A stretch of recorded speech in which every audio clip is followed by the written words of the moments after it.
मेरा हृदय एक सुंदर विषय की उमंग से उमड़ रहा है। जो बात मैंने राजा की विषय रची है उसको सुनाता हूँ। मेरे जीव निपुण लेखक की लेखनी बनी है। तू मनुष्य की संतानों में परम सुंदर है। तेरे होठों में अनुग्रह भरा हुआ है, इसलिए परमेश्वर ने तुझे सदा के लिए आशीष दी है। हे वीर, तू अपनी तलवार को, जो तेरा विभव और प्रताप है, अपनी कटी पर बांध। सत्यता, नम्रता और धर्म के निमित्त अपने ऐश्वर्य और प्रताप पर सफलता से सवार हो। तेरा दाहिना हाथ तुझे भयानक काम सिखलाए। तेरे तीर तो तेज हैं। तेरे सामने देश देश के लोग गिरेंगे। राजा के शत्रुओं के हृदय उनसे छिदेंगे।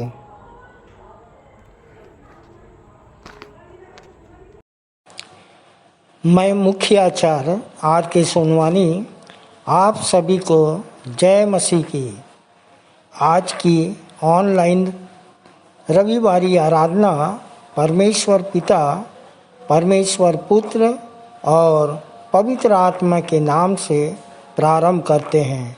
आमीन और आमीन।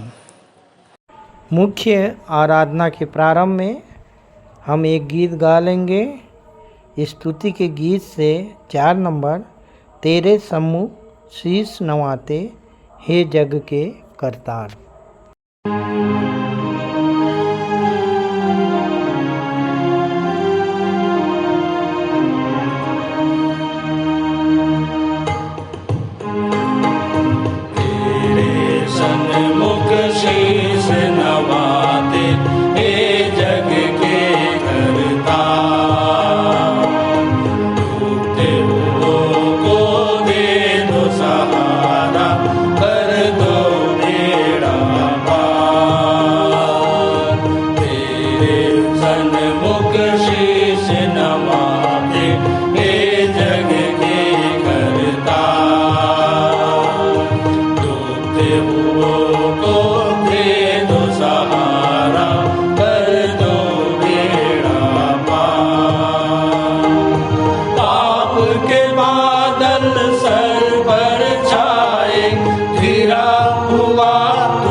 तुम बिन नैया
मेरा नाम हर्षित सनवानी है और मुझे प्रभु में आए 15 वर्ष हो चुके हैं। आइए उत्तरवादी पाठ पढ़ने के लिए निकाल लेंगे हम रोमियो की पत्री, उसका 2 अध्याय 1 पद से लेकर अंतिम पद तक। आप सभी को जय मसीह की। मेरा नाम सोनम कुशवाहा है और मेरे को प्रभु में आए 13 वर्ष हो चुके हैं और मैं आचार्य कमल मोहल्ले के द्वारा यहाँ आई हूँ। अतः हे दोष लगाने वाले, तू कोई क्यों न हो, निरुत्तर है, क्योंकि जिस बात में तू दूसरों पर दोष लगाता है उसी बात में स्वयं को दोषी ठहराता है, क्योंकि तू जो दोष लगाता है स्वयं भी वैसे ही कार्य करता है। और हम जानते हैं कि वैसे कार्य कराने वाले पर परमेश्वर के दंड की आज्ञा उचित होती है। हे मनुष्य, तू जो दूसरों पर ऐसे कार्य करने का दोष लगाता है और स्वयं ही वे कार्य करता है, क्या यह समझता है तू परमेश्वर के दंड की आज्ञा से बच जाएगा? या तू उसी कृपा, सहनशीलता और धैर्य रूपी धन को तुच्छ जानता है और नहीं जानता कि परमेश्वर की कृपा तुझे मन परिवर्तन की ओर ले आती है। परंतु अपने हठीले और अपरिवर्तित मन के कारण तू परमेश्वर के प्रकोप के दिन के लिए उसके सच्चे न्याय के प्रकट होने तक अपने लिए क्रोध संचित कर रहा है। परमेश्वर प्रत्येक मनुष्य को उसके कार्यों के अनुसार फल देगा। जो भले कार्यों की धुन में रहकर महिमा, आदर और अमरता के खोजी हैं, उन्हें वह अनंत जीवन देगा। परंतु जो स्वार्थ में अभिलाषाओं के वश में है और सत्य को नहीं मानते वरन अधर्म को मानते हैं, उन पर प्रकोप और क्रोध पड़ेगा। प्रत्येक मनुष्य पर जो बुरा करता है क्लेश और संकट आएगा, पहले यहूदी पर फिर यूनानी पर। परंतु प्रत्येक मनुष्य को जो भला करता है महिमा, आदर और शांति प्राप्त होगी, पहले यहूदी की ओर और फिर यूनानी को। परमेश्वर किसी का पक्षपात नहीं करता। जिन्होंने बिना व्यवस्था पाप किया वे बिना व्यवस्था के नष्ट भी होंगे, और जिन्होंने व्यवस्था पाकर पाप किया उनका न्याय व्यवस्था के अनुसार होगा। क्योंकि परमेश्वर के समक्ष व्यवस्था के सुनने वाले नहीं, परंतु व्यवस्था का पालन करने वाले धर्मी ठहराए जाएंगे। फिर जब गैर यहूदी जिनके पास व्यवस्था नहीं स्वभाव ही से व्यवस्था की बातों का पालन करते हैं, तो व्यवस्था न होने पर भी वे अपने लिए एक व्यवस्था है। इस प्रकार वे व्यवस्था के कार्य अपने अपने हृदय में लिखा हुआ दर्शाते हैं और उनके विवेक भी उसकी साक्षी देते हैं, और उनके परस्पर विरोधी विचार कभी उन्हें दोषी या कभी निर्दोष ठहराते हैं। यह उस दिन होगा जिस दिन मेरे सुसमाचार के अनुसार यीशु मसीह के द्वारा परमेश्वर मनुष्य की गुप्त बातों का न्याय करेगा। परंतु यदि तू यहूदी कहलाता है और व्यवस्था पर भरोसा रखता है तथा परमेश्वर पर गर्व करता है और उसकी इच्छा को जानता और व्यवस्था में शिक्षित होकर उन बातों का समर्थन करता है जो अनिवार्य है, और अपने आप पर इस बात का भरोसा रखता है कि तू स्वयं अंधों का पथ प्रदर्शक, अंधकार में रहने वालों के लिए ज्योति, निर्बुद्धियों को समझने वाला, बालकों का शिक्षक है, क्योंकि तुझे व्यवस्था में ज्ञान और सत्य का स्वरूप प्राप्त हुआ है। तो जो दूसरों को शिक्षा देता है क्या स्वयं नहीं सीखता है? और तू जो चोरी ना करने का उपदेश देता है क्या स्वयं चोरी नहीं करता? तू जो कहता है कि व्यभिचार नहीं करना चाहिए, क्या स्वयं अभिचार नहीं करता? जो मूर्तियों से घृणा करता है, क्या स्वयं मंदिरों को नहीं लूटता? तू जो व्यवस्था पर गर्व करता है क्या तू व्यवस्था का उल्लंघन करके परमेश्वर का अनादर नहीं करता? क्योंकि लिखा ही है, तुम्हारे कारण परमेश्वर के नाम की निंदा गैर यहूदियों की की जाती है। क्योंकि यदि तुम व्यवस्था पर चलते हो तो अवश्य ही खतने से लाभ है, परंतु यदि तुम व्यवस्था का उल्लंघन करने वाले हो तो तुम्हारा खतना रहित होने के समान ठहरा। इसलिए यदि खतना रहित व्यक्ति व्यवस्था के नियमों का पालन करे तो क्या उसका खतना रहित होना खतने के समान नहीं माना जाएगा? और वह मनुष्य जो शारीरिक रूप से खतना रहित है यदि व्यवस्था पर चलता है तो क्या वह तुझे जो लिखित व्यवस्था पाने और खतना किए जाने पर भी व्यवस्था का उल्लंघन करते हैं दोषी न ठहराए जाएंगे? क्योंकि जो मूल रूप से यहूदी है वह यहूदी नहीं, ना ही वह खतना है जो बाह्य या दैहिक हो। आइए अंतिम वचन हम एक साथ मिलकर पढ़ लेंगे। परंतु यहूदी वही है जो मन से है, खतना वही है जो आत्मा के द्वारा हृदय का है, ना कि लेख के द्वारा, और उसकी प्रशंसा मनुष्यों की ओर से नहीं वरन परमेश्वर की ओर से होती है। परमेश्वर इस वचन को पढ़े और सुने जाने पर हम सभी को आशीष दे। आइए हम विश्वास वचन बोलें। मैं सर्वशक्तिमान पिता पर स्वर्ग और पृथ्वी के सृजनहार परमेश्वर पर विश्वास रखता हूँ।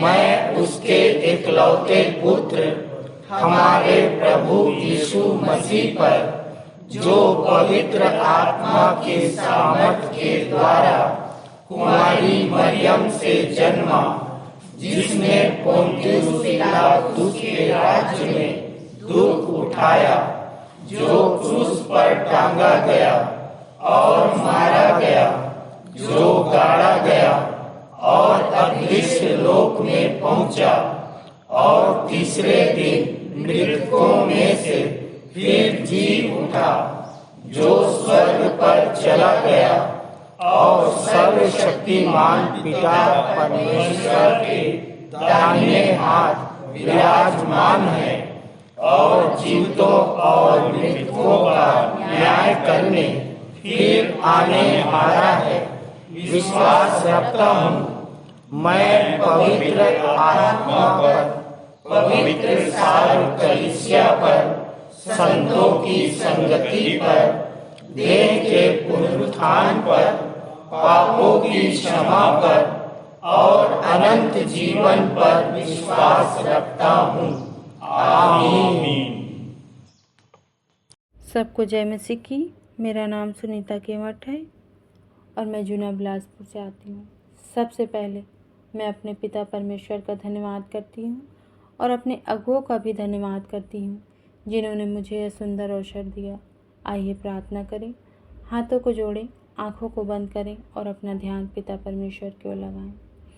महान दयालु अनुग्रहकारी प्रेमी पिता, हम एक बार फिर से आपके चरणों के समीप आपके पुत्र प्रभु यीशु मसीह के नाम से आते हैं खुदा, और आपको धन्यवाद देते हैं खुदा, क्योंकि आप हर समय हर परिस्थिति में धन्यवाद देने योग्य हैं।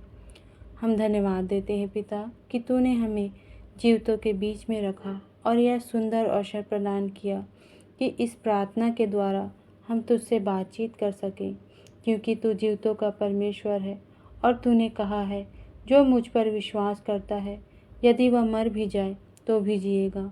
हाँ पिता, हम मर मिट नहीं गए।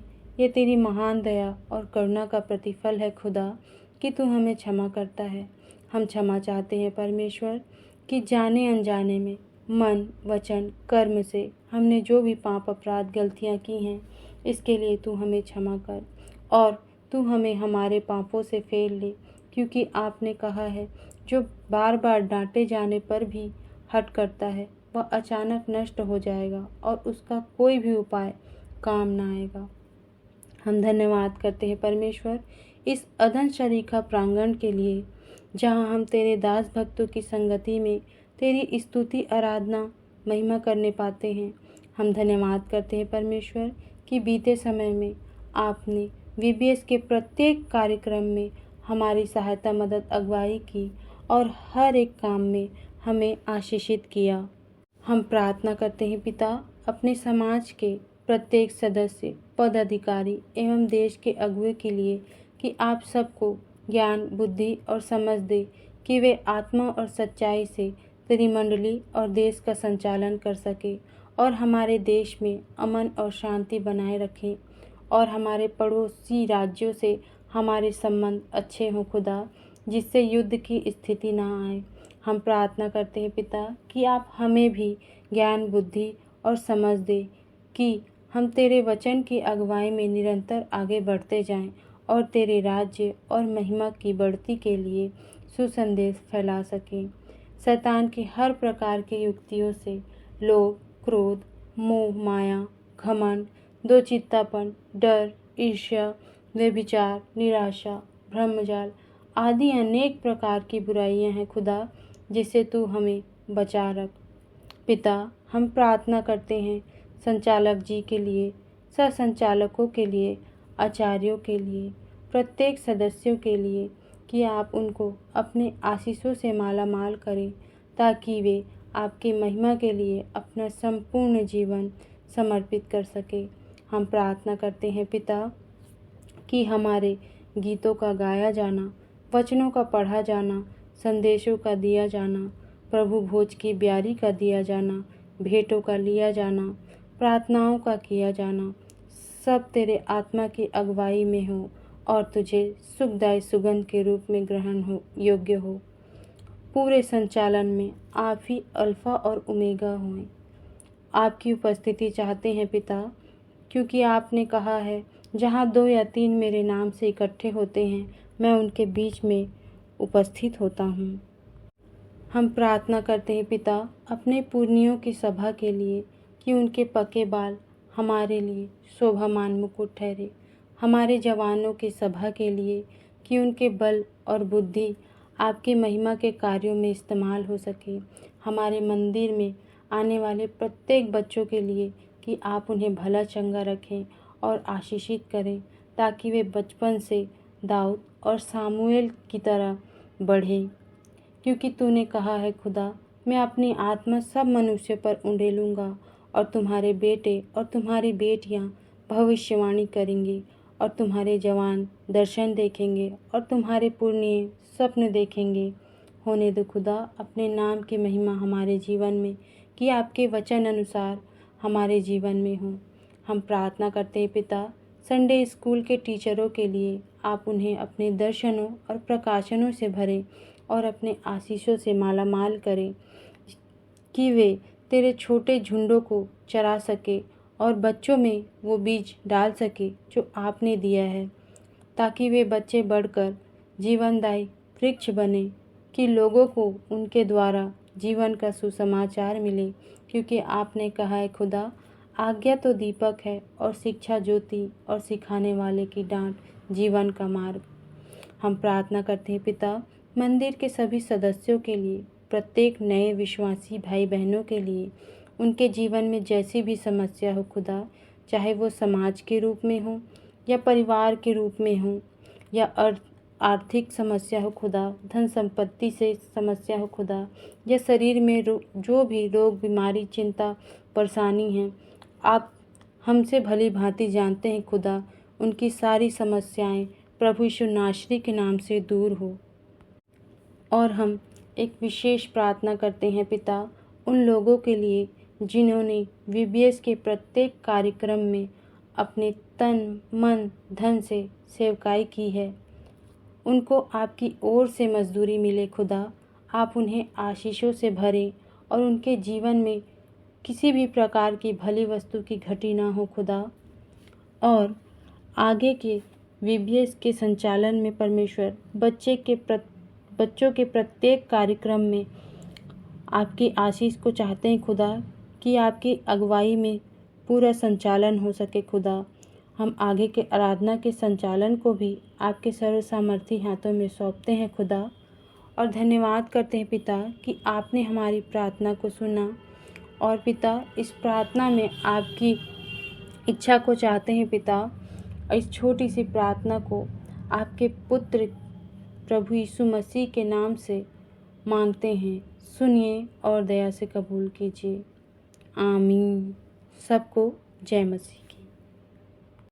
इस समय हम संदेश सुन लेंगे। आज का संदेश लेके आ रही हैं कुमारी दिव्यानी सूर्यवंशी, जो गनियारी कलीसिया से है, जिनका विषय है मसीह के सैनिक। आप सभी को जय मसीह की। मेरा नाम दिव्यानी सूर्यवंशी है और मैं गनियारी से आती हूँ। मैं सर्वप्रथम परमेश्वर पिता का धन्यवाद करती हूँ कि उन्होंने मुझे इस योग्य जाना कि मैं उनके वचनों को आप तक पहुँचा सकूँ। मेरा टॉपिक है मसीह के सैनिक। मसीह अर्थात बचाने वाला या चुना हुआ। हमने VBS में बहुत से सैनिकों के बारे में जाना, जैसे दाबोरा जो पाया जाते हैं न्यायों उसका 4-5, यूनातन जो पाया जाता है पहला सामुएल उसका 13 से 14, जरुब्बाबेल जो पाया जाता है इजरा 4, अहाब जो पाया जाता है पहला राजाओं उसका 20 अध्याय, सिमसोन जो पाया जाता है न्यायों उसका 13 से 16, साउल जो पाया जाता है पहला सामुएल उसका 10, दाऊद जो पाया जाता है पहला सामुएल उसका 17, यहोशू जो पाया जाता है यहोशू की पुस्तक। ये सभी तो बाइबिल के सैनिक हैं, परंतु एक और मसीह के सैनिक हैं और वो हम हैं। तो मसीह अर्थात बचाने वाला, तो सवाल ये है कि हमें बचाना किसे है। तो प्रियो, हमें सर्वप्रथम स्वयं को बचाना है। यदि फौजी युद्ध के लिए जाएं और यदि वो स्वयं तैयार ना हो तो फिर वो कैसे बचा सकते हैं देश को। तो इसलिए हमें सर्वप्रथम स्वयं को बचाना है, हमें स्वयं को तैयार करना है ताकि हम दूसरों को बचा सकें। तो बचाने के लिए हमें हथियार की ज़रूरत पड़ेगी। और हथियार कहाँ पाया जाता है? इफिसियों उसका 6 उसके 14 से 17 जो इस प्रकार हैं। हमें सत्य से कमर कसना है, धार्मिकता की झिलम पहनना है, मेल के सुसमाचार के जूते, विश्वास की ढाल, उद्धार का टोप और आत्मा का तलवार जो परमेश्वर का वचन है ले लेना है। परंतु प्रियो, यदि हमारे हथियार ही मजबूत ना हो तो क्या होगा? और यदि हम सोचें कि हम जीवन भर अपने हथियार को मजबूत करने में बिता देंगे, हम जीवन भर वचन को बस पढ़ेंगे और विश्वास थोड़ा थोड़ा करेंगे, तो क्या होगा? इफिसियों उसके 5 के 16 में इस प्रकार लिखा है, अवसर को बहुमूल्य समझो क्योंकि दिन बुरे हैं। और सच में प्रियो, यदि हम अवसर को बहुमूल्य नहीं समझते तो सच में अभी दिन बुरे चल रहे हैं। जब अभी हम देखते हैं कि इंडिया और पाकिस्तान में सच में युद्ध का माहौल है, और यदि हमारे सैनिक सोचते कि हम अब तैयारी बाद में आराम से करेंगे तो हम तो हार ही जाते। तो सच में हमें पहले खुद को तैयार करना है, खुद को मजबूत करना है, ताकि हम आत्मिक जो हमारी लड़ाई है उसे हम लड़ सकें और शैतान को हरा सकें। इन्हीं बातों को मैंने कविता में लिखने का प्रयास किया है, कृपया समाप्त फरमाएं। VBS में हमने सीखा मसीह के सैनिक बनना है कैसे। VBS में हमने सीखा मसीह का सैनिक बनना है कैसे। इफिसियों 6 उसके 14 से 17 में लिखा है जैसे, सत्य से कमर कसकर अब झूठ बोलना बस कर। अब तो पहिन ले धार्मिकता का झिलम, अब तो पहिन ले धार्मिकता का झिलम, यहाँ बैठकर ना देखते रहो बस फिल्म। गर्मी है बोलकर ना रहो सोते, गर्मी है बोलकर ना रहो सोते, जाओ प्रचार करो पहन के मिल के सुसमाचार के जूते। अरे भूलना मत विश्वास की ढाल, अरे भूलना मत लेना विश्वास की ढाल, क्योंकि बनना है तुम्हें भी जैसे हैं हमारे अंकल JS लाल। परंतु अगर बनोगे डरपोक, परंतु अगर बनोगे डरपोक, तो नहीं मिलेगा उद्धार का टोप। अब करे वचन याद जो है आत्मा का तलवार, तो अब करे वचन याद जो है आत्मा का तलवार, ताकि रोक सके शैतान का हर एक प्रहार। अंत में बस यही है कामना, अंत में बस यही है कामना, कि शैतान का करे डट कर सामना। आप सबको जय मसीह की। सुंदर संदेश के लिए कुमारी दिव्यानी सूर्यवंशी और उनके पूरे परिवार को प्रभु बहुतायत की आशीष दे। प्रभु भोज विधि का संचालन आचार्य श्री संतोष सोनवानी के द्वारा। आप सभी को जय मसीह की। मेरा नाम आचार्य संतोष सोनवानी है और आज मेरा प्रभु भोज संचालन का मैसेज है, संदेश है। तो मैं 5 मिनट में आपसे चर्चा करना चाहूँगा इसके विषय में, प्रभु भोज के विषय में। तो सबसे पहले मैं यही बताना चाहूँगा कि प्रभु भोज से पहले बपतिस्मा क्यों लिया जाता है, या ऐसा उसको कह सकते हैं कि प्रभु भोज ग्रहण करने के लिए हमें बपतिस्मा की आवश्यकता क्यों होती है। तो इसको बहुत ही सरल रूप में मैं आपको बताना चाहूँगा, कोई ज़्यादा लंबा चौड़ा नहीं बताऊँगा। कि बपतिस्मा के यदि बोर्ड आप देखेंगे तो बपतिस्मा के बोर्ड में देखना, बपतिस्मा के 3 चरण हैं। पहला तो आप ये समझ लीजिए बपतिस्मा का अर्थ क्या होता है। स्वस्थ मनो मस्तिष्क, शुद्ध बुद्धि और विवेक से परमेश्वर के वश में हो जाना ही बपतिस्मा है, जिसको हम जल संस्कार भी कहते हैं। और इसके 3 चरण हैं। पहला पानी से है, दूसरा पवित्र आत्मा से, तीसरा आग के द्वारा, आग का बपतिस्मा। और तीनों का अपना एक लक्षण होता है। जैसे कि पानी से बपतिस्मा जब हम लेते हैं तो उसमें लक्षण क्या दिखता है, उसमें दिखता है कि बदला हुआ जीवन। पवित्र आत्मा से जब हम बपतिस्मा पाते हैं उसमें क्या, उसका लक्षण क्या है, तो उसमें प्रेम, आनंद, मेल, धीरज, कृपा, भलाई, विश्वास, नम्रता और संयम। और आग के द्वारा जब हमको बपतिस्मा मिलती है उसका लक्षण क्या है, तो इसमें हम सताव सहते हैं, हर एक प्रकार के सताव को सहकर अंत तक हम धीरज धरते हैं और अपने प्राणों की बाजी हम लगा सकते हैं। तो ये तीनों बदलाव हैं 3 प्रकार के बपतिस्मा से। और इसको मैं जल संस्कार को मैं आप गौर करिएगा कि मैं किस प्रकार से इसको मैं जोड़ रहा हूँ कि प्रभु भोज से कैसे संबंधित है। कि मनुष्य 3 भागों में बटा हुआ है। मनुष्य 3 भागों में बटा हुआ है, देह, प्राण और आत्मा। ये 3 भाग हैं मनुष्य के शरीर के। और ये तीनों जो हैं मनुष्य के, तीनों भाग देह, प्राण, आत्मा, ये तीनों के तीनों दूषित हैं, पापी हैं, अपराधी हैं, गुनाह से भरे हुए हैं। और जब हम देह, प्राण, आत्मा हमारे गुनाह से भरे हुए हैं, जब ये पापी है, तो आप सोच सकते हैं कि ये परमेश्वर से हमारा मिलन कैसे हो सकता है ऐसे में, क्योंकि परमेश्वर पवित्र है, महापवित्र है। और उसने कहा भी है कि तुम भी पवित्र बनो क्योंकि तुम्हारा स्वर्गीय पिता पवित्र है। और जब हम पवित्र बनेंगे, हम शुद्ध होंगे, हम साफ पाक होंगे, तभी हमारा मिलन परमेश्वर के साथ हो सकता है। और तभी हम प्रभु भोज की ब्यारी में सम्मिलित भी हो सकते हैं। क्यों? क्योंकि प्रभु भोज की ब्यारी जो है वो रोटी और दाखरस के रूप में हम डायरेक्ट रूप से मांस और प्रभु यीशु मसीह के देह को खाते हैं और लहू को पीते हैं। तो प्रभु यीशु मसीह के देह और लहू कोई साधारण चीज़ नहीं है जिसे हम जिस भी अवस्था में रहे उसे ग्रहण कर सके, ले सके। उसके लिए हमें अपने आप को तैयार करना पड़ता है, और वही तैयारी का नाम है बपतिस्मा जल संस्कार। तो इसके लिए हमें ज़रूरी है जल संस्कार, बपतिस्मा, क्योंकि मनुष्य 3 भाग में है, देह, प्राण, आत्मा, और बपतिस्मा का चरण भी 3 है। जैसे कि पानी से बपतिस्मा लेते हैं तो हमारा बदला हुआ जीवन दिखता है, अर्थात ये देह से संबंधित है, हमारे देह का शुद्धिकरण होता है। पवित्र आत्मा का बपतिस्मा, इसमें हमारी आत्मा की शुद्धिकरण होता है।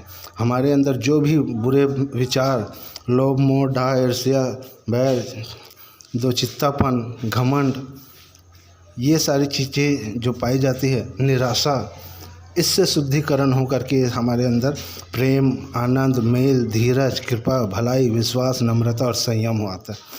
और आग से बपतिस्मा के द्वारा हम अपने प्राण की बाजी दूसरों को बचाने में लगा सकते हैं, आत्मा बचाने में लगा सकते हैं। उससे पहले हम प्राण की बाजी नहीं लगा पाते थे, लेकिन बपतिस्मा के द्वारा, आग के बपतिस्मा के द्वारा हम इस कार्य को कर पाते हैं। क्योंकि जब हम प्राण की बाजी लगाते हैं, मतलब कि जो अपना प्राण खोता है वह उसे पाएगा, और जो उसे बचाता है वह उसे खोएगा। तो इस प्रकार से बपतिस्मा का अर्थ है कि हम जब बपतिस्मा लेते हैं, जल संस्कार लेते हैं, तो प्रभु यीशु मसीह के मांस में के मांस, अर्थात देह में के देह और लहू में का लहू हो जाते हैं, बन जाते हैं। तो इस प्रकार से मैंने बपतिस्मा का उसका हमारे शरीर से, हमारे देह, प्राण, आत्मा से किस प्रकार से हम शुद्ध हो सकते हैं या इसको शुद्ध कर सकते हैं, इसको मैंने जोड़ने का प्रयास किया है। और बपतिस्मा ही एकमात्र वह साधन है जिससे हम शुद्ध हो सकते हैं, पवित्र हो सकते हैं, और प्रभु के ब्यारी में सम्मिलित होकर परमेश्वर और मनुष्यों के बीच की जो दूरी है उसे हम ख़त्म कर सकते हैं। और ये परमेश्वर और हमारे बीच में बहुत भारी खाई है, जिसे आप सब जानते हैं, एक दूरी है, और वो दूरी है पापों के वजह से। और जब हम बपतिस्मा लेते हैं, हम अपने पापों का अंगीकार करते हैं, जैसे रोमियो 10 में लिखा भी है कि जब हम मुंह से अंगीकार करते हैं, मन से स्वीकार करते हैं, तभी हमारा उद्धार होता है। और जब हम परमेश्वर के सामने अपने गुनाहों को मान लेते हैं, स्वीकार कर लेते हैं, तभी हमको पापों से क्षमा होता है, हमको एक नया जीवन मिलता है, अनंत जीवन मिलता है। और परमेश्वर हमको अपने वचनों के द्वारा हमको शुद्धिकरण करता है, वचन के स्नान से हमको शुद्ध करता है। इसलिए पवित्र बनो, क्योंकि तुम्हारा स्वर्गीय पिता भी पवित्र है। अर्थात पानी से जल संस्कार के द्वारा हमारे देह की शुद्धि, पवित्र आत्मा के द्वारा हमारी आत्मा की शुद्धि, और आग के द्वारा हमारे प्राणों की शुद्धि होती है। और यह बात मुझे प्रभु से पहुंची, मैंने तुम्हें भी पहुंचा दी कि जिस रात वह पकड़वाया गया, रोटी ली, धन्यवाद करके तोड़ी और कहा, यह मेरी देह है जो तुम्हारे लिए है, मेरे स्मरण के लिए यही किया करो।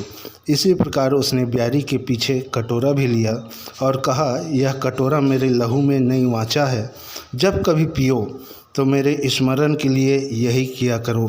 क्योंकि जब कभी तुम रोटी और दाखरस खाते और पीते हो तो प्रभु की मृत्यु को जब तक वह ना आए प्रचार करते हो। आप सबको जय मसीह की।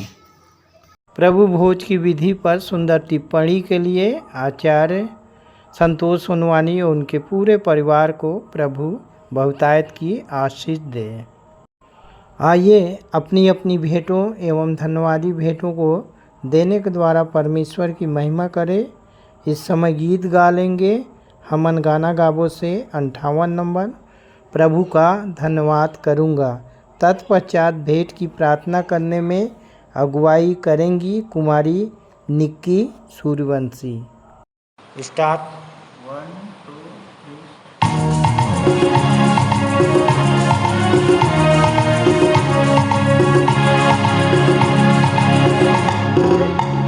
प्रभु का धन्यवाद करूँगा, उसकी संगति में सदा रहूँगा। साथ चलूँगा मैं जय जरूर पाऊँगा, साथ चलूँगा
खुल जाता है आशा का द्वार।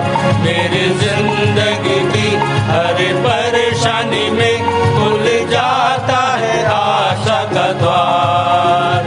कभी ना डरूंगा, कभी ना हटूंगा, चाहे जान भी देना पड़े। कभी ना डरूंगा, कभी ना हटूंगा, चाहे जान भी देना पड़े। प्रभु का धन्यवाद करूंगा, उसकी संगति में सदा रहूंगा। साथ चलूंगा मैं, जय जरूर पाऊंगा। साथ चलूंगा मैं, जय जरूर पाऊंगा। प्रभु का धन्यवाद करूंगा। कितना अच्छा है वो, कितना धन्य है वो, यीशु ही मेरे जीवन का साथी। कितना अच्छा है वो, कितना धन्य है वो, यीशु ही मेरे जीवन का साथी। मेरी जरूरतों को पूरा करता है वो, कोई घटी नहीं मुझको। मेरी जरूरतों को पूरा करता है वो, कोई घटी नहीं मुझको। प्रभु का धन्यवाद करूंगा, उसकी संगति में सदा रहूंगा। साथ चलूंगा मैं, जय जरूर पाऊंगा। साथ चलूंगा मैं, जय जरूर पाऊंगा। प्रभु का धन्यवाद करूंगा। मेरी आयु के दिन पग पग में सदा तेरी सेवा को पूरी करूंगा। मेरी आयु के दिन पग पग में सदा तेरी सेवा को पूरी करूंगा। एक बत्ती समान जलता रहूंगा, तेरी महिमा मेरी कामना। एक बत्ती समान जलता रहूंगा, तेरी महिमा मेरी कामना। प्रभु का धन्यवाद करूंगा, उसकी संगति में सदा रहूंगा। साथ चलूंगा मैं, जय जरूर पाऊंगा। साथ चलूंगा मैं, जय जरूर पाऊंगा। प्रभु का धन्यवाद करूंगा, प्रभु का धन्यवाद करूंगा।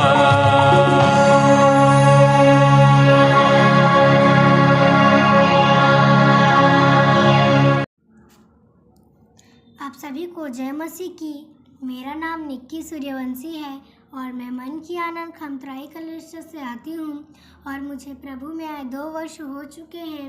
मैं परमेश्वर का धन्यवाद देती हूँ कि मुझे भेंट की प्रार्थना के लिए अवसर मिला। आइए अपने अपने हाथों को जोड़े, सिरों को झुकाए, परमेश्वर की ओर ध्यान लगाए। धन्यवाद धन्यवाद धन्यवाद देते हैं प्रेमी पवित्र परमेश्वर पिता। प्रार्थना विनती करते पिता, सुबह का सुंदर प्रकाश दिखलाया, इसके लिए हम आपको धन्यवाद देते पिता। इस पवित्र और विश्राम दिन में हम आपके भवन में आए हैं पिता, इसके लिए हम आपको धन्यवाद देते हैं। प्रार्थना विनती करते पिता, छोटी सी भेंट के लिए समस्त आशीषों का छोटा सा अंश भेंट के स्वरूप आपके चरणों के समीप लाए हैं पिता, इसे बड़ी दया के साथ ग्रहण कर लीजिए। हम ऐसी प्रार्थना विनती करते पिता, प्रार्थना विनती करते कि ऐसा हो सके कि यह भेंट आपके महिमा के कार्यों में खर्च होने वाले हो सके, ऐसी प्रार्थना विनती करते हैं। जिनका भी जन्मदिन है पिता, जिनके शादी का साल गिरा है, उन्होंने विशेषकर भेंट चढ़ाए हैं, उन्हें आप आशीष दीजिए, ऐसी प्रार्थना विनती करते हैं। और जो अंश हमने अपने पास रख छोड़ा है, उसे भी खर्च होने की सद्बुद्धि दीजिए पिता। प्रार्थना विनती करते हैं, हमें मौद्रिक मानसिकता से बचाइए पिता, निर्बलता में सामर्थ्य की सिद्धि दीजिए और हम जीवित, पवित्र और भावता हुआ बलिदान करके आपको समर्पित कर सके। हम ऐसी प्रार्थना विनती करते पिता। और आपसे क्या मांगे, आप तो मांगने से पहले सभी विनती और प्रार्थना को सुनते हो, और जो बातें हम कहना भूल गए पिता, उन्हें भी आपके सर्वशक्तिमान हाथों में सौंपते हुए छोटी सी विनती प्रभु यीशु मसीह के पवित्र और मीठे नाम से मांगते हैं, आमीन। आइए अंत में सुन लेते हैं अपने मंदिर के संचालक जी द्वारा पिछले सप्ताह के संदेशों की समीक्षा एवं उत्तरवादी पाठ पर संक्षिप्त टिप्पणी तथा आज के व्यवहारिक जीवन में इसका उपयोग।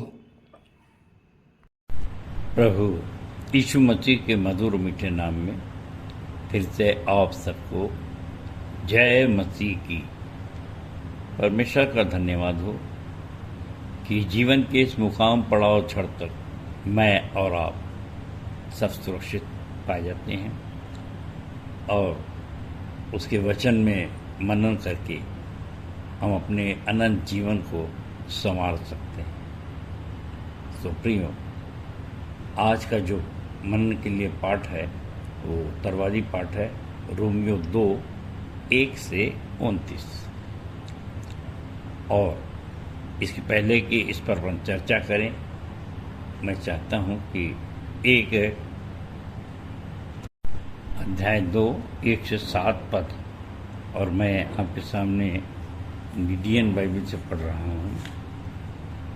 अतः हे दोष लगाने वालों, तू कोई क्यों न हो निरुत्तर है, क्योंकि जिस बात में तू दूसरों का पर दोष लगाता है उसी बात में स्वयं को दोषी ठहराता है, क्योंकि तू जो दोष लगाता है स्वयं भी वैसे ही कार्य करता है।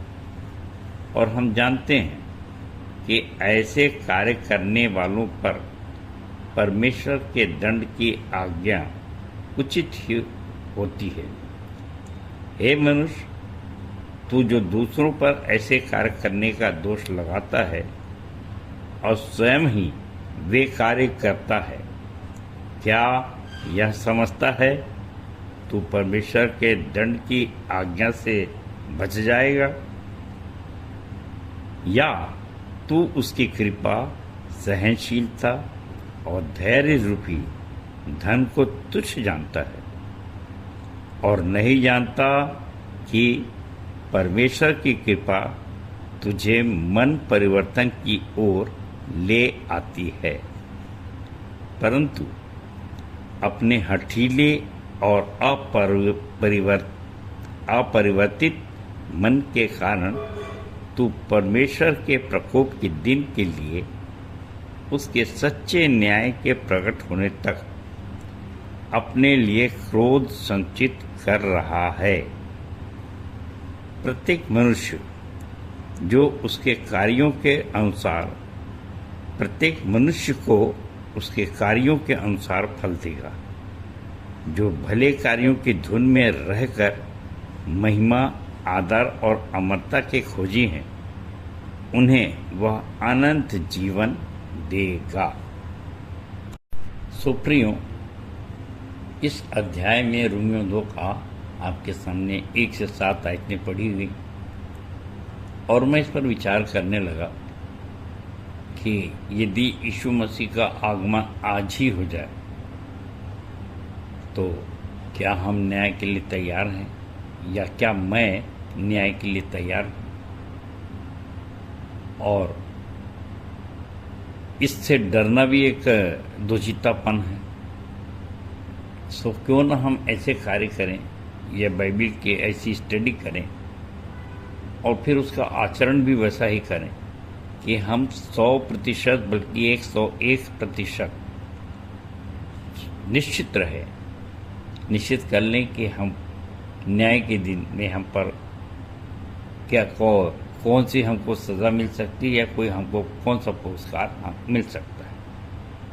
क्योंकि पौलुस ने 1 कोरिन्थियों 9:27 आयत में हम सबको सावधान किया है और स्वयं अपने लिए कहता है।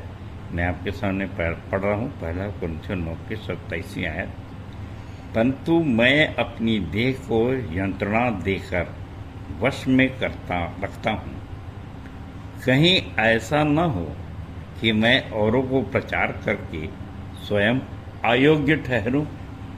पुरानी बाइबल में यहाँ पर निकम्मा शब्द आया है। ऐसा न हो कि औरों को प्रचार करूं और स्वयं निकम्मा ठहरूं। सुप्रियो, मैंने इसलिए कहा कि हम क्यों ना ऐसे वचनों पर ध्यान दें और उनका आचरण करें जिससे हम हमेशा तैयार रहें, आनंदित रहें और प्रभु यीशु मसीह के आगमन की बाट जो है और सच्चे मन से बड़े आनंद के साथ उसका स्वागत कर सकें। उससे डरे नहीं, घबराए नहीं, क्योंकि इस प्रकार से हम अपना होमवर्क पूरा रखते हैं और उसका फ़ायदा ये होता है कि हम सब ने थोड़ी बहुत शिक्षा तो पाई होगी। अगर हम होमवर्क नहीं किए हैं तो डर लगता है कि मास्टर साहब आ जाएं और कहीं ऐसा ना हो क्यों आए, परंतु जो होमवर्क कर लिए रहते हैं वे बड़ी खुशी से और बेसब्री से इंतज़ार करते हैं कि कब मास्टर साहब आएँ और अप्रिशिएट करें, हमको शाबाशी दें। और फिर इस संबंध में पत्र ने बहुत सुंदर चीज़ें लिखी हैं और मैं पहला पत्र 4, 17 एवं 18 आयत आपके सामने पढ़ना चाहता हूँ, जहाँ पर इस प्रकार से लिखा है, क्योंकि समय आ गया है कि परमेश्वर के घराने ही से न्याय का प्रारंभ हो। अतः यदि न्याय का प्रारंभ हमसे ही होगा तो उनका क्या परिणाम होगा जिन्होंने परमेश्वर के सुसमाचार का पालन नहीं किया। यदि धर्मी व्यक्ति कठिनाई से ही उद्धार प्राप्त करेगा तो ईश्वर रहित और पापी मनुष्य की क्या दशा होगी। प्रियो, अक्सर मेरे दिल दिमाग में एक बात आती थी कि यदि यीशु मसीह का आगमन हो जाए और वहाँ जहाँ की सुसमाचार नहीं पहुँचा है और उनका न्याय होगा तो ये तो अन्याय हो गया कि हम तो जानते ही नहीं थे यीशु मसीह के बारे में, कोई हमको सुसमाचार दिया नहीं। ऐसी बातें कई बार हम लोग के दिल दिमाग में आती हैं, परंतु मैं समझता हूँ जानते हैं कि यीशु मसीह ने कहा कि जब तक जगत के छोर तक सुसमाचार का प्रचार नहीं होगा तब तक मेरा आना सुनिश्चित नहीं है।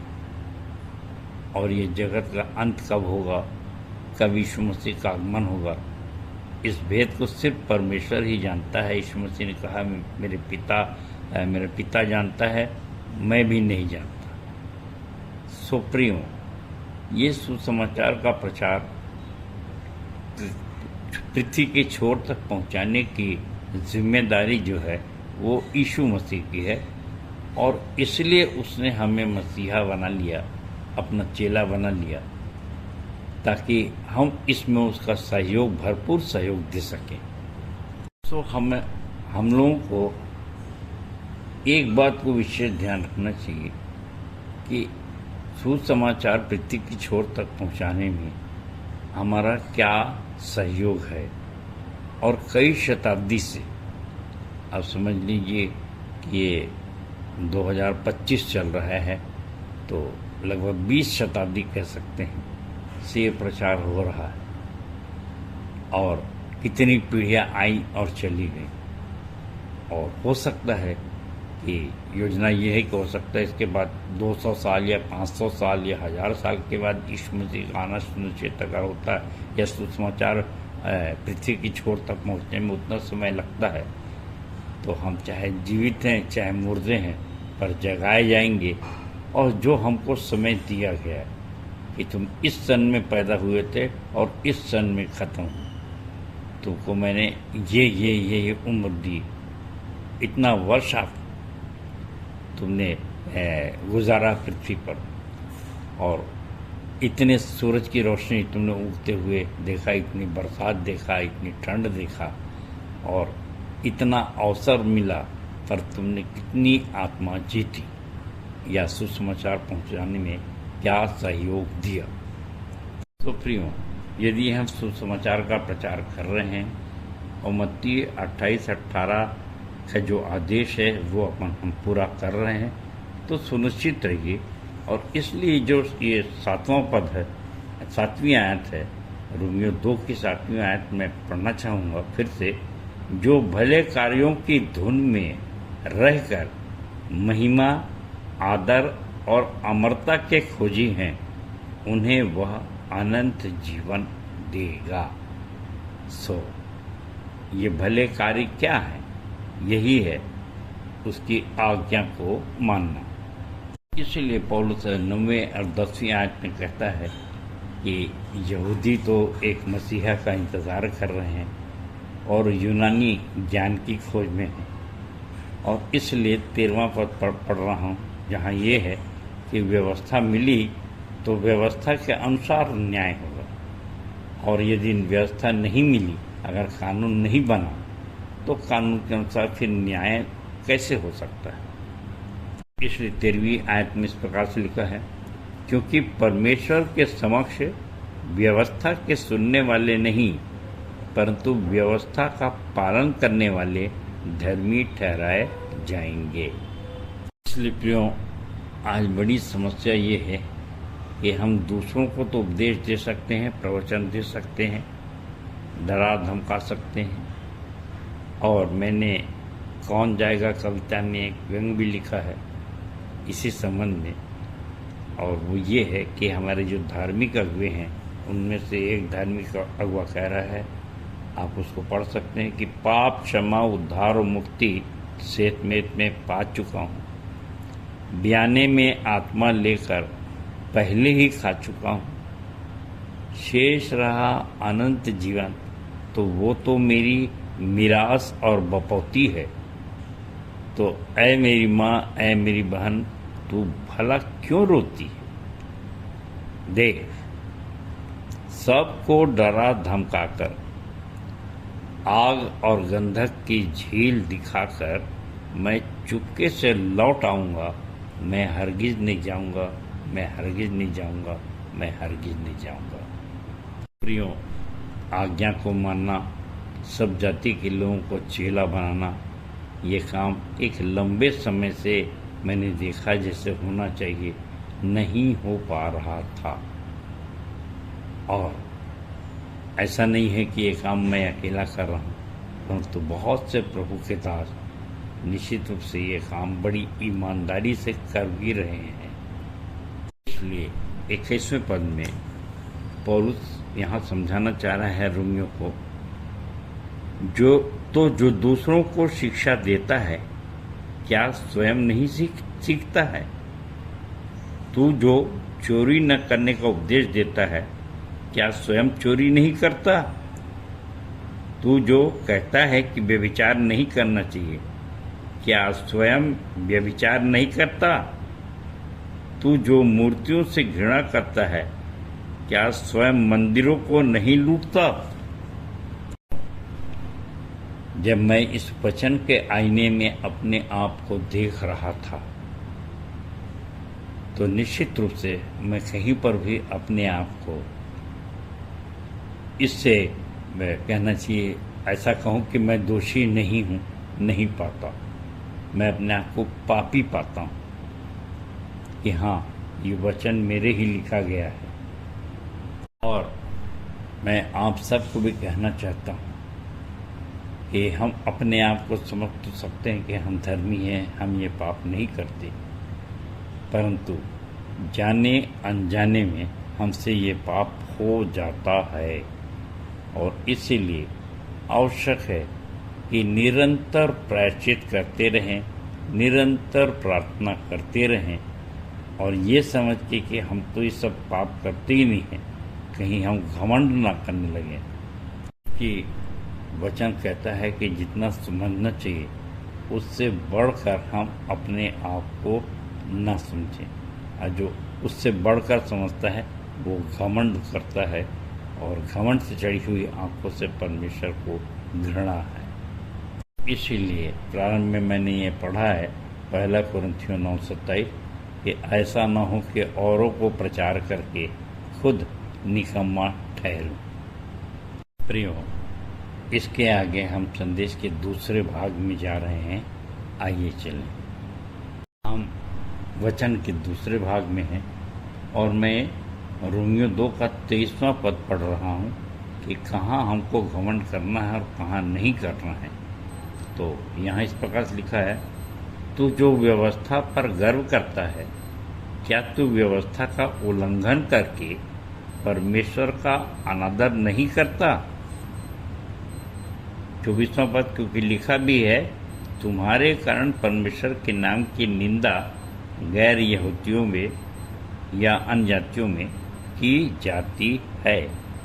तो प्रियो, अपने स्वभाव के अनुसार जो वचन परमेश्वर ने मुझको दिया है उसके अनुसार हर संदेश के अंत में मैं उसका निदान ढूंढ लेता हूँ। परमेश्वर ने मुझको इतना प्रकाशन दर्शन दिया है कि फिर दुचित्ता होके घबराता नहीं।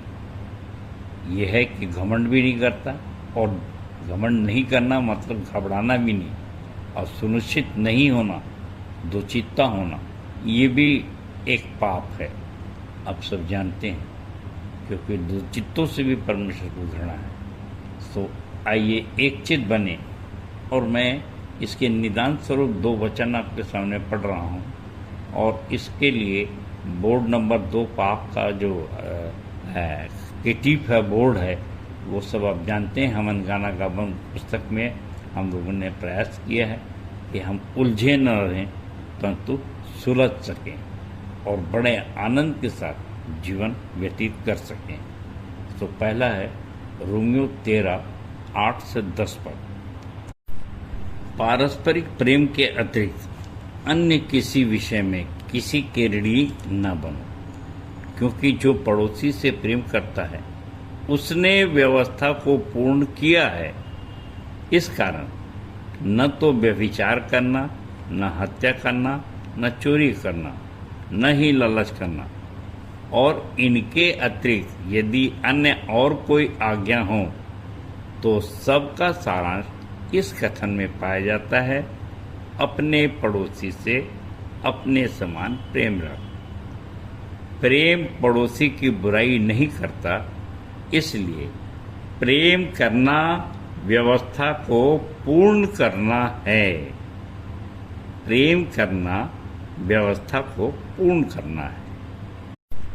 और दूसरा पद है पहला यूहन्ना 3:9 आयत, जो जहाँ इस प्रकार से लिखा है, जो परमेश्वर से उत्पन्न हुआ है वह पाप नहीं करता, क्योंकि उसका बीज उसमें बना रहता है, और वह पाप नहीं कर सकता क्योंकि वह परमेश्वर से उत्पन्न हुआ है। और तीसरा वचन है जो पतरस ने कहा, पहला पतरस 4:8 में, और उसमें हमारे कुशवाहा भाई ने बहुत अच्छी 4 लाइनें लिखी है, और मैं उसको अक्सर कहता हूँ कि आपस के लड़ाई झगड़े यही हमारी सबसे पहली हार है। प्रेम में होता सदा उजाला, होता नहीं अंधकार है। आपस के प्रेम से ही अनंत जीवन मिलेगा मेरे और आपको, क्योंकि प्रेम ढांप देता है अनेकों पाप को। और अपनी बात की पुष्टि के लिए मैं पहला पतरस 4 का 7वां और 8वां पद आपके सामने पढ़ना चाहूँगा। सब बातों का अंत निकट है, अतः समझदार होकर प्रार्थना के लिए तत्पर रहो। सबसे बढ़कर एक दूसरे के प्रति प्रेम में सरगर्म रहो, क्योंकि प्रेम असंख्य पापों को ढांप देता है। इस संबंध में पौलुस अंत में कहता है 28वें और 29वीं आयत में कि हमारे को किस रूप का विश्वासी होना है। और मैं आपके सामने पढ़ रहा हूँ, क्योंकि जो बाह्य रूप से यहूदी है वह यहूदी नहीं, न ही वह खतना है जो बाह्य या दैहिक हो, परंतु यहूदी वही है जो मन से है।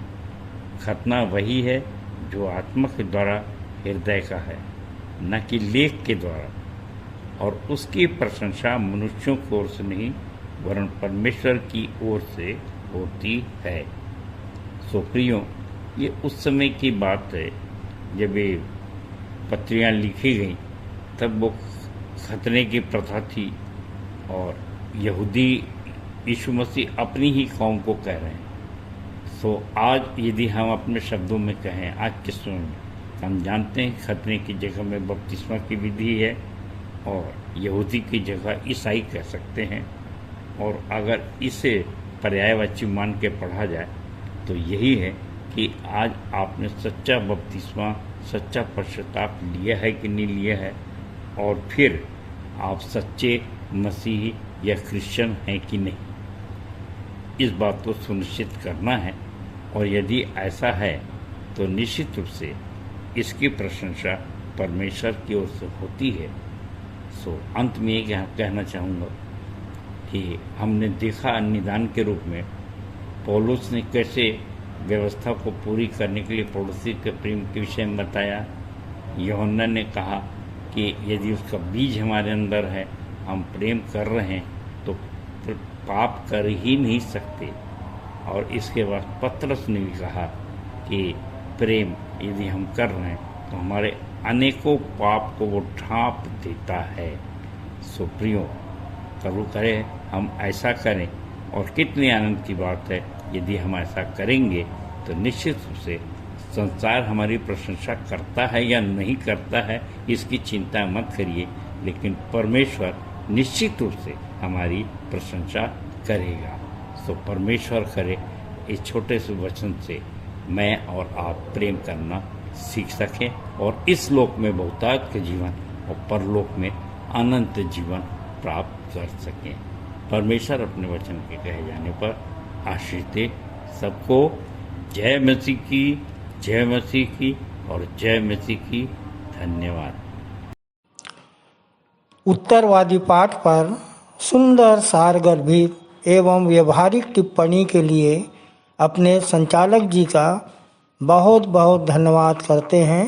तालियां।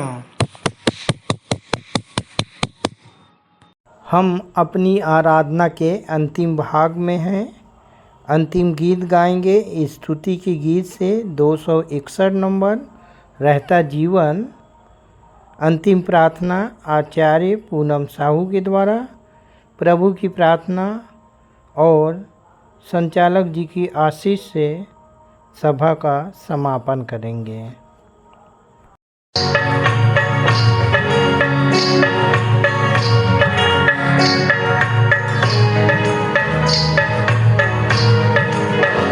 रहता जीवन जो मिट्टी का बर्तन टूटा हुआ वो बनाता सोने सा जीवन आया हुआ। यीशु नाम है उसका मधु से मीठा, यीशु नाम है उसका मधु से मीठा। वो जिंदा मसीह है इब्ने खुदा, रहता जीवन जो मिट्टी का बर्तन टूटा हुआ। आज और कल वो नहीं बदलता, सर्वदा एक सा है। आज और कल वो नहीं बदलता, सर्वदा एक सा है।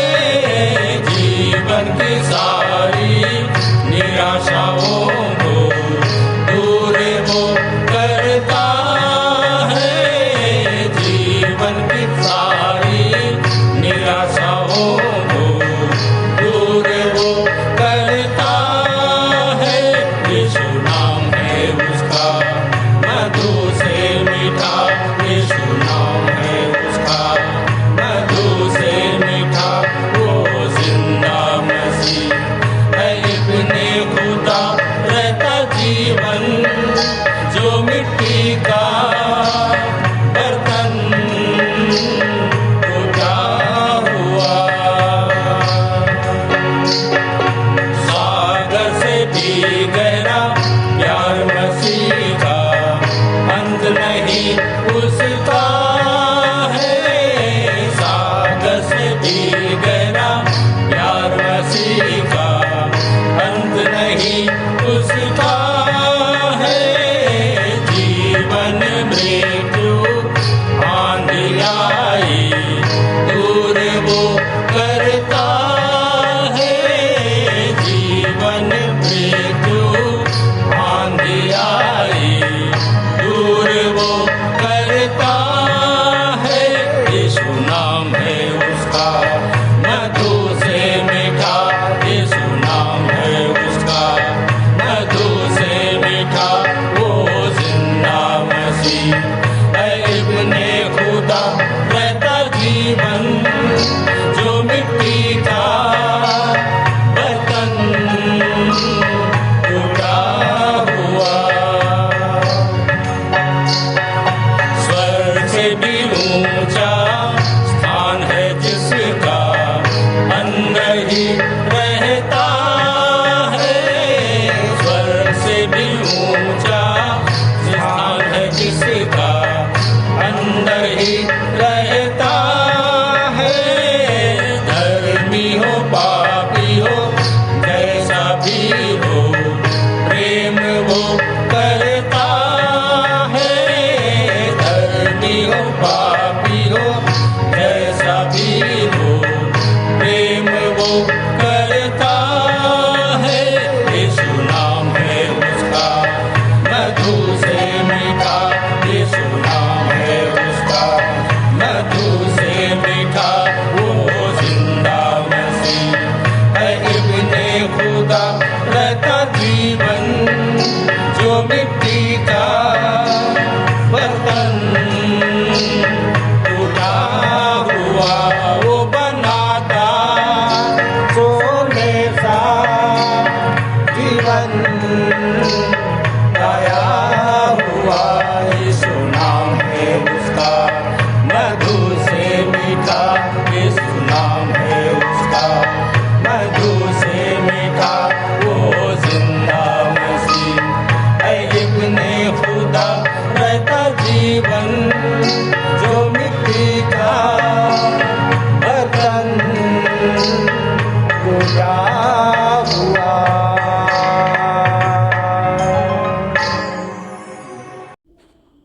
आप सबको जय मसीह की। मेरा नाम आचार्य पूनम साहू है और विश्वासी मंडली आते मुझे 17 वर्ष हो गए। आइए हम सभी प्रार्थना करेंगे। हाथ जोड़ लीजिए, आंखें बंद कर लीजिए, सिर झुका लीजिए। हमारे सर्वशक्तिमान अनुग्रहकारी दयालु पिता परमेश्वर, आपके चरणों के समीप आते हैं प्रभु जी। आपको हृदय की गहराई से धन्यवाद देते हैं कि आज प्रभु जी हमारी आराधना में आप ही पिता अल्फ़ा और ओमेगा रहे प्यारे पिता। और पिता परमेश्वर, हमारे गीतों का गाया जाना, वचन का पढ़ा हुआ सुना जाना, गवाहियों का दिया जाना, सब कुछ प्रभु जी आपको सुखदायक सुगंध के रूप में ग्रहण योग्य हो सके। हम धन्यवाद करते हैं कि आज हमारे बच्चों के द्वारा अच्छी प्रस्तुति दी गई प्रभु जी, और वो भी पिता परमेश्वर आपको ग्रहण योग्य होने पाया है। हम आपका धन्यवाद करते हैं। VBS प्रोग्राम का प्यारे पिता सफल संचालन हो पाया प्रभु जी, हम आपका धन्यवाद करते हैं। पिता परमेश्वर, आपसे प्रार्थना करते हैं जो वचन का बीज आज बोया गया है प्यारे प्रभु जी, पिता परमेश्वर हर एक के दिल दिमाग में बैठ सके प्यारे पिता। और प्रभु जी वचन के अनुसार अपने जीवन को प्रभु चलाने वाले हो सके और निरंतर प्रभु जी आपकी महिमा कर सके। जितने लोग आज की आराधना में सम्मिलित हुए हैं, चाहे ऑनलाइन ऑफलाइन माध्यम से, सबों के संग और साथ होइएगा प्यारे परमेश्वर पिता। हर एक को आप समझ बुद्धि ज्ञान और अपने सामर्थ्य से भर दीजिएगा प्यारे प्रभु जी, ताकि जहाँ कहीं पिता परमेश्वर हमारे सारे विश्वासी भाई बहन रहते हैं प्यारे पिता, आपकी आशीष उन्हें मिलने पाए और आपके कार्यों को पिता परमेश्वर बड़ी ईमानदारी के साथ करने वाले हो सके। पिता परमेश्वर, आपसे प्रार्थना और विनती करते हैं आने वाले सप्ताह में भी हम सबों को आप संभाले रखें, ताकि प्रभु जी हम आपकी महिमा करते हुए अपने जीवन में आनंदित रहते हुए पिता परमेश्वर आपके कार्यों को अंजाम दे सके पिता परमेश्वर, जिससे प्यारे प्रभु जी हम सब पिता आपके बेटे और बेटियां कहलाने वाले हो सके प्रभु जी। सारी महिमा आदर गौरव आपको देते हैं पिता, सब पर आपकी आशीष को चाहते हुए बड़े धन्यवाद और विश्वास के साथ विनती प्रभु यीशु मसीह के नाम से मांगते हैं, आमीन। हे हमारे पिता, तू जो स्वर्ग में है, तेरा नाम पवित्र माना जाए। तेरा राज्य आए, तेरी इच्छा जैसे स्वर्ग में पूरी होती है वैसे ही इस पृथ्वी पर भी पूरी हो। हमारे दिन भर की रोटी आज हमें दे, और जैसे हमने अपने अपराधियों को क्षमा किया है वैसे ही तू भी हमारे अपराधों को क्षमा कर, और हमें परीक्षा में ना डाल, परंतु बुराई से बचा, क्योंकि राज्य, पराक्रम और महिमा सदा तेरे ही है। आमीन। और अब शांतिदाता परमेश्वर, जिसने भेड़ों के महान रखवाले हमारे प्रभु यीशु मसीह को सनातन वाचा के लोहू द्वारा मृतकों में से जीवित कर दिया, तुम्हें सब भले गुणों से परिपूर्ण करे, जिससे तुम उसकी इच्छा पूरी करो और जो कुछ उसकी दृष्टि में प्रिय है वह यीशु मसीह के द्वारा हमारे अंदर पूरा करे। उसी की महिमा युगान युग होती रहे। आमीन।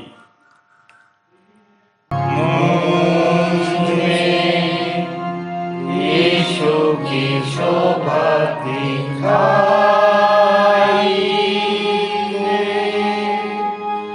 उसका अद्भुत प्यारा सा